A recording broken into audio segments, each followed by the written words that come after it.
Rise and streaming on crossroadstoday.com. A county official is seeking re-election after leading several county projects.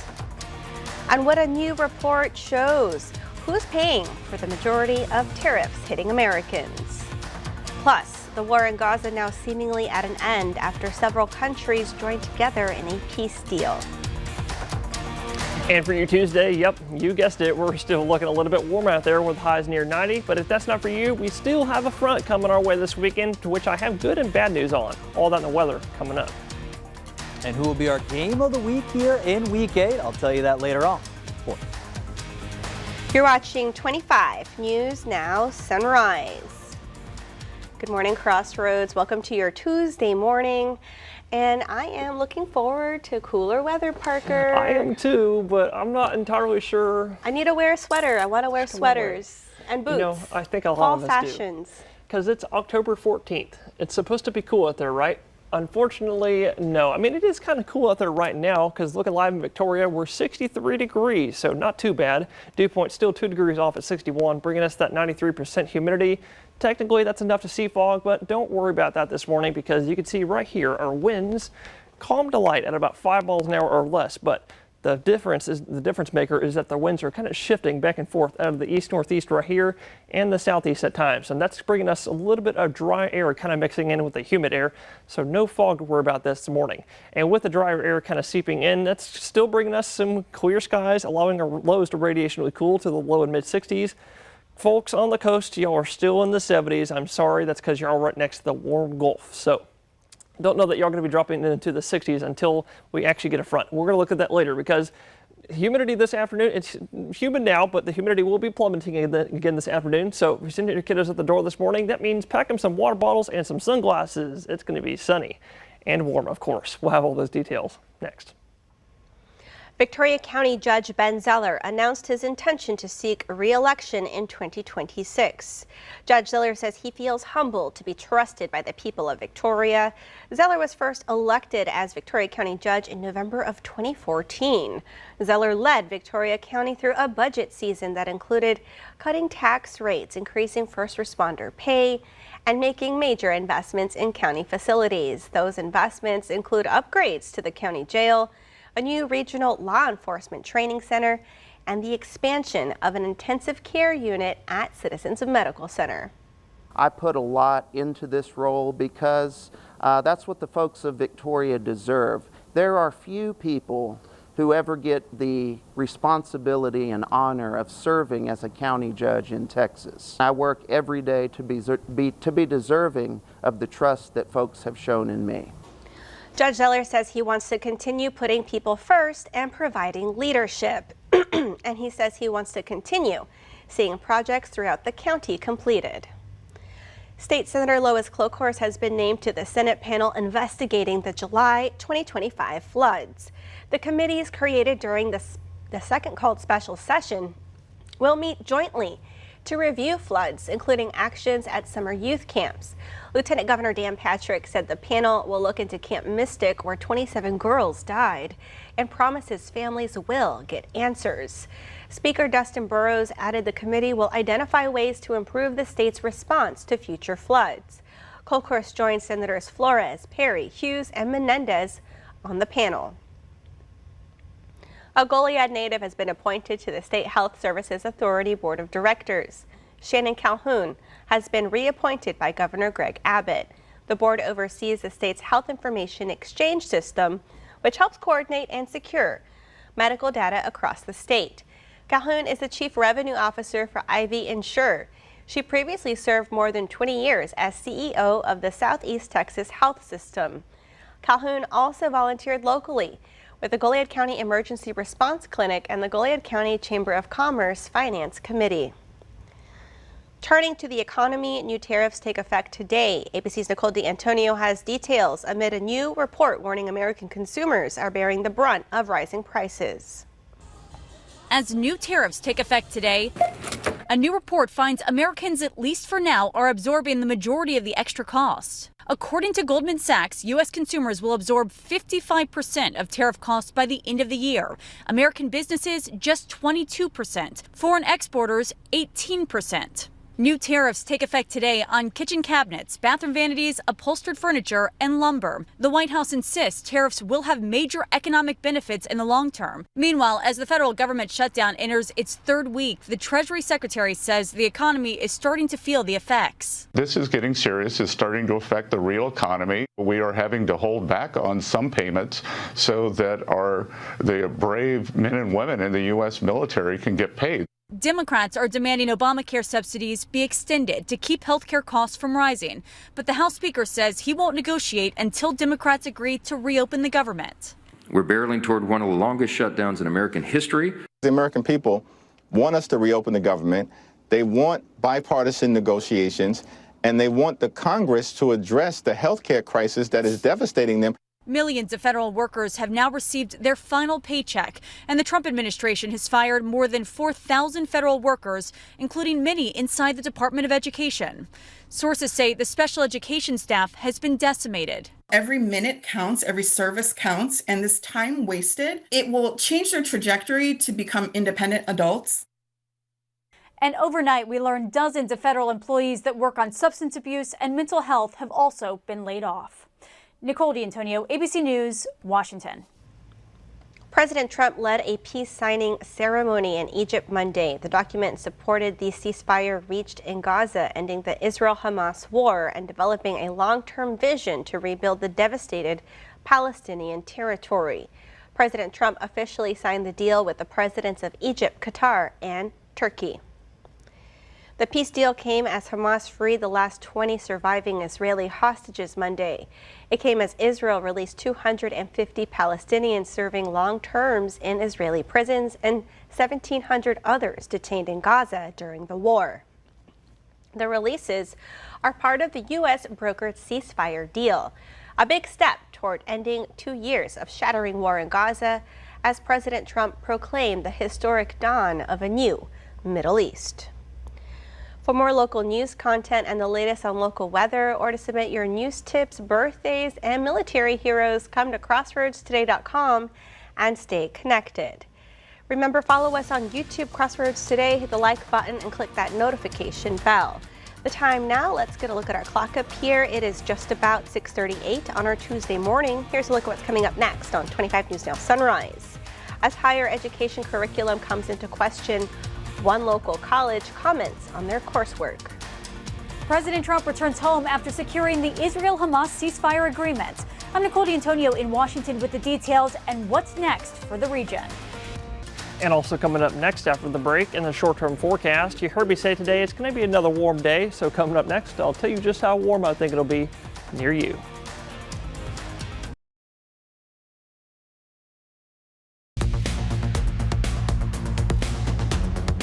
Well, good morning, Crossroads, and happy Taco Tuesday. For you Tuesday, weather's going to be pretty similar to yesterday, Monday, in terms of just about everything.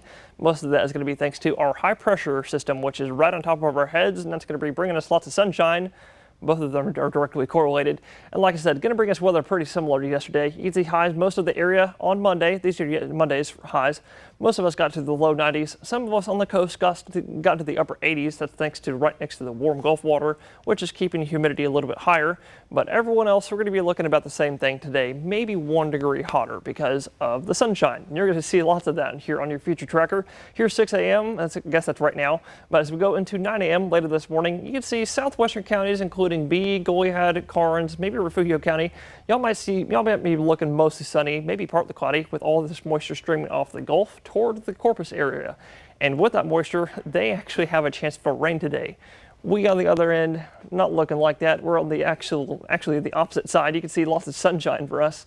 So with that beaming Texas sun today, it means it's going to be a little bit warm. Thinking a high of about 91 today in Victoria, and that's 6 degrees above where we're supposed to be at this time of year. And you can see everyone else is going to be looking the same. Highs in the low 90s, maybe upper 80s on the coast, and low temperatures underneath clear skies tonight will once again drop to the low 60s. And y'all get used to this forecast because it's going to be pretty much just like that for the rest of this week before a front gets here this weekend, and we'll look at that next.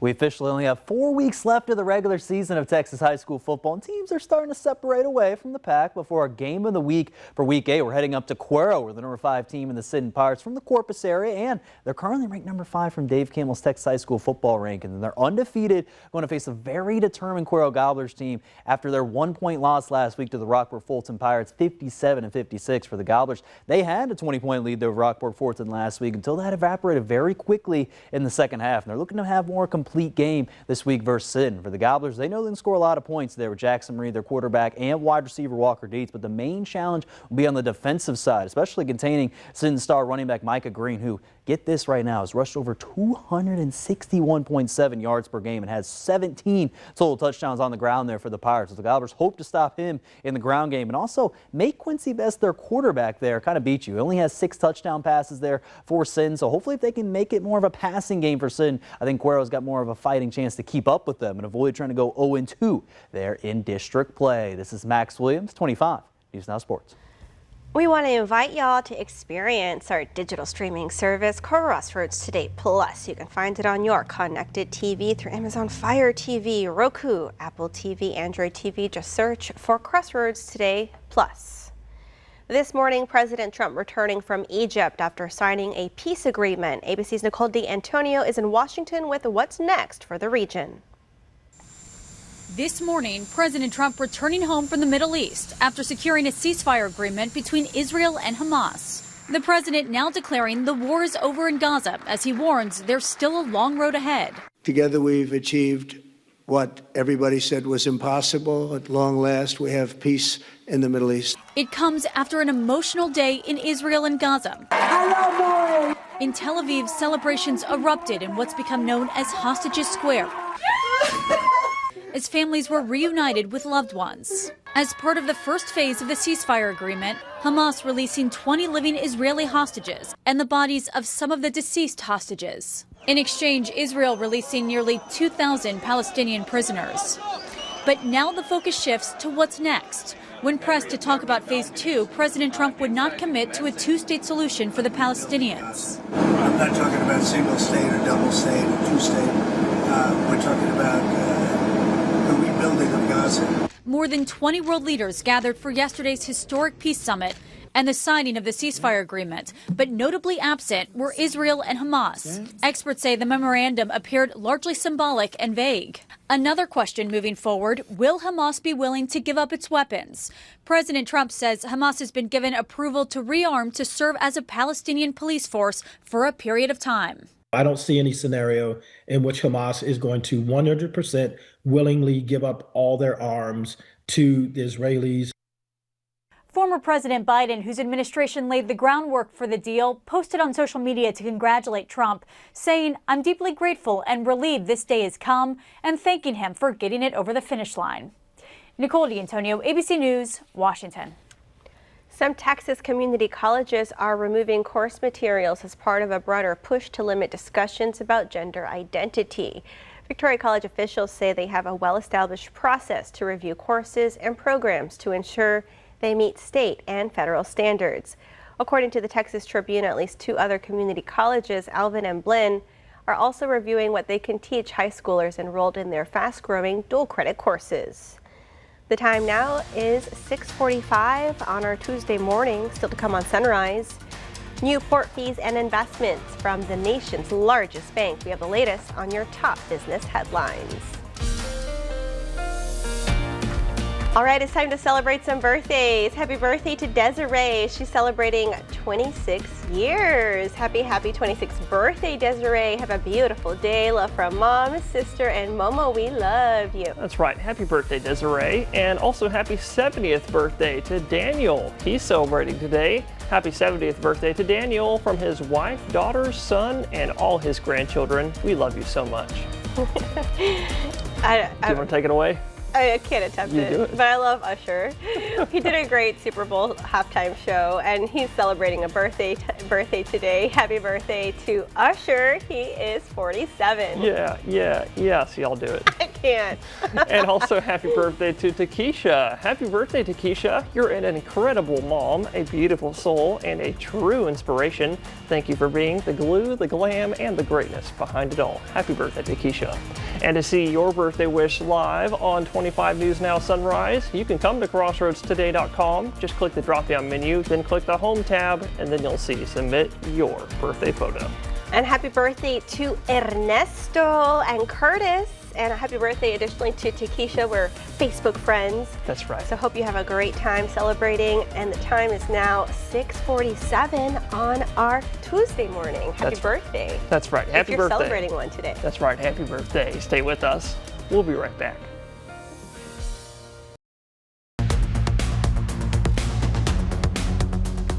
Well, good morning, Crossroads. I'm sure a lot of y'all are very impatient when it comes to this cold front that's coming our way for either this weekend or late next week. That's right, there are two cold fronts that we're going to be tracking out there over the next several days, one of which may or may not really bring us some cooler weather, to which we're going to be bringing those details here in just a second, because taking a look at the bigger picture, you can see on satellite over most of the southeastern portion of the continental United States, we have a lot of clear skies right now. That is directly responsible or courteous because of our high pressure system. You can see it spinning clockwise. That's like what I said, it's going to be bringing us our sunshine for the next few days. But off the west coast, there is a low pressure system, boom, right there, spinning counterclockwise. And behind that and the deeper Pacific, just off the coast of Alaska, let's see if I can find it. It's about right here. There's another low system that is going to be sending the front, which is right here. Here's the cold front. That front is going to be coming our way through the country this weekend and into early next week. But there's another one behind that, which you're going to see here in a second.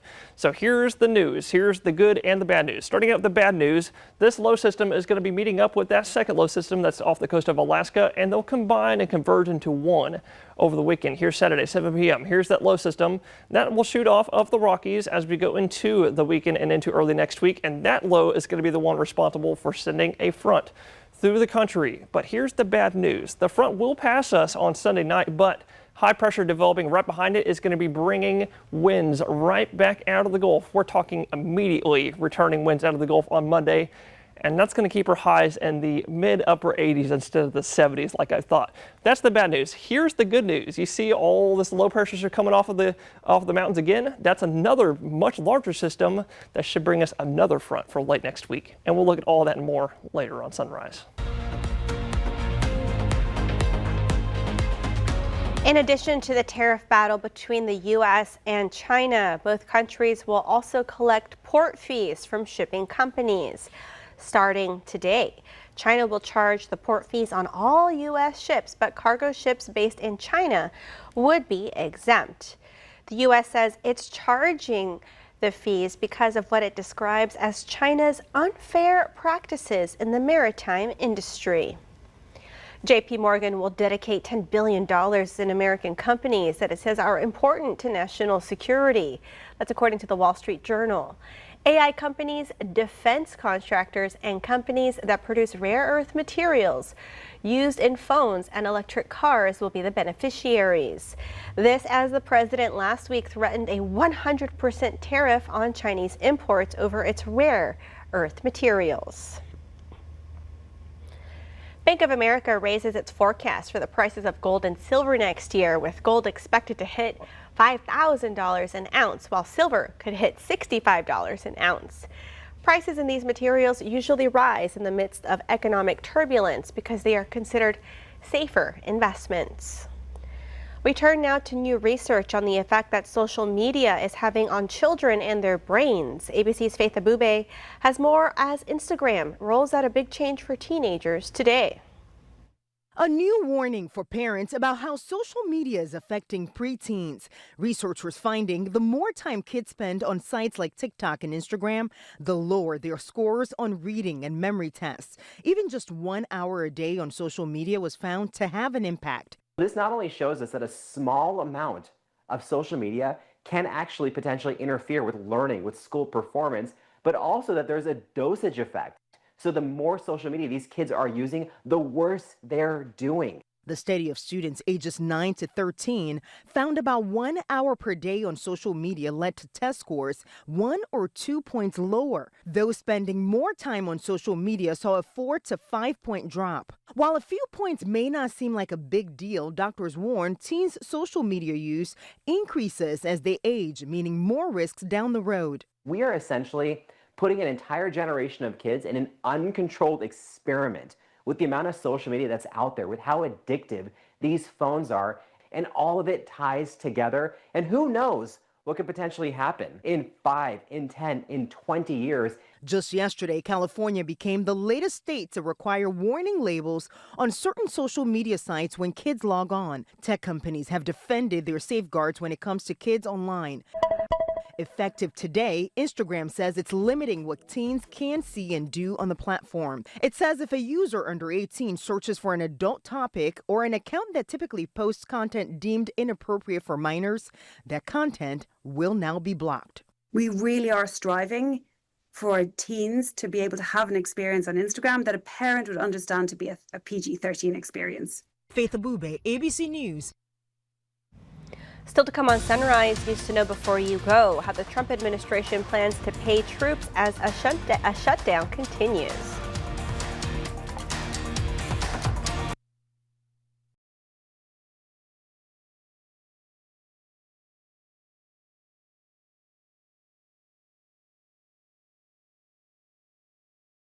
The Pentagon is moving billions of dollars allocated for research to pay troops. A Pentagon spokesperson said President Trump directed the Secretary of Defense to use available funds to pay service members on Wednesday. The decision comes after the Department of War discovered $8 billion of unspent research funds. And NASA's Jet Propulsion Laboratory announced Monday it will cut 10% of its workforce. The director of the California lab says the layoffs are not a result of the government shutdown. They're part of a broad realignment of its workforce. He says the cuts will affect positions across the NASA Center's technical, business, and support areas. Many news organizations are rejecting an ultimatum by the Pentagon. The Pentagon telling beat reporters to sign restrictive new rules by today or surrender their press passes. The Pentagon Press Association says the new policy, quote, gags Pentagon employees and threatens retaliation against reporters who seek out information that has not been pre-approved for release. And we want to invite you to experience our digital streaming service, Crossroads Today Plus. You can find it on your connected TV through Amazon Fire TV, Roku, Apple TV, Android TV. Just search for Crossroads Today Plus. And we have another beautiful sunrise with Parker. How's it looking out there? You are right on the money, Carolina. We have got a beautiful sunrise out there this morning. Look at this. We actually even have the perfect amount of cloud cover out there to accompany that sunrise, and that's going to bring us actually some of the darker colors that you can see out there. We've got looks like a dark indigo kind of color, like a dark purple right there. But on the horizon, we've got some red and orange, and then above that, got all kinds of beautiful colors out there this morning. Go out there and take a picture, why don't you, and send it to us. So you can send it to our email, staff@crossroadstoday.com. And you can send us all kinds of your photos, of course, there. But right now, we're starting out the day, not too bad, 63, even with the sunrise in the background. Dew point still 2 degrees off, bringing us the high humidity, so maybe apply some hairspray to combat the humidity. Otherwise, we're all starting out the day nice and cool, low and mid 60s, except for the coast that are next to that warm Gulf water, keeping them in the mid and upper 70s. And with the all still was a little warm this morning, we're going to be looking for another warm day today. 90 in Port Lavaca, sunny all day. Same in Victoria, but a bit warmer, thinking 91 today. And well, we're going to be just like that for the rest of this week, with highs sticking in the low 90s, maybe upper 80s for a couple days. Before front gets you this weekend, that'll drop us a couple degrees before Gulf winds return, and then we're right back to 90. Beach time, pool time. Beach time, always. Thank you for joining us this morning. Join Donna, Sean, Donna, McClevia, and Max for 25 News Now 5, 6, and 10. Have a great day.